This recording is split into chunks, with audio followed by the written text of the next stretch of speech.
معايا كده، بص على المنتج ده 4 في 1.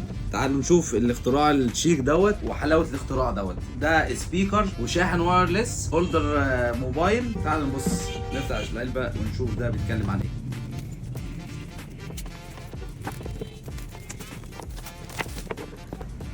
بصوا الشياكه يا جماعه. تعالوا اوريكم النهارده منتج انا عن نفسي اتوهمت بشكله. الجهاز ده عباره عن سبيكر واباجوره وشاحن وايرلس، وينفع كمان هولدر للموبايل بتاعك. هات موبايلك كده.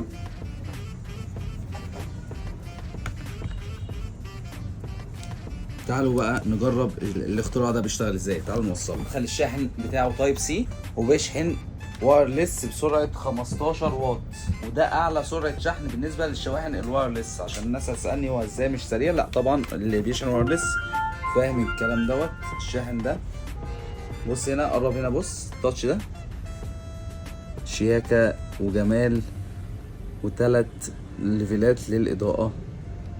شكله شيك جدا، وتقدر تتحكم في الفانكشن بتاع المزيكا، تعلي وتوطي وبلاي وبوز والكلام ده كله. تعالوا نجرب الاول الشحن الوايرلس اللي فيه عشان يبقى لوك، عشان يبان الشحن الوايرلس. في نفس الوقت اقدر استخدمه هولدر بالشكل ده.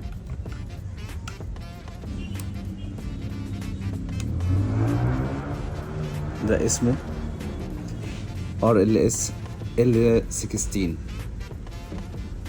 تعالوا نسمع صوت المزيكا فيه عامل ازاي.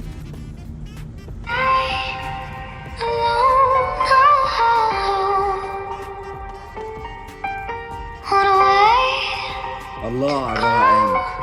صوت مزيكا رايق فعلا. لو الصوت واضح في الفيديو. والعلم الماركة دي اسمها ريتشي. وده هنا اقدر اعمل بوز عشان اعرف نتكلم ونعلي او نوطي. الماركة دي اسمها ريتشي ومعاها ضمان 6 شهور من الوكيل. استنوني في الفيديو الجاي.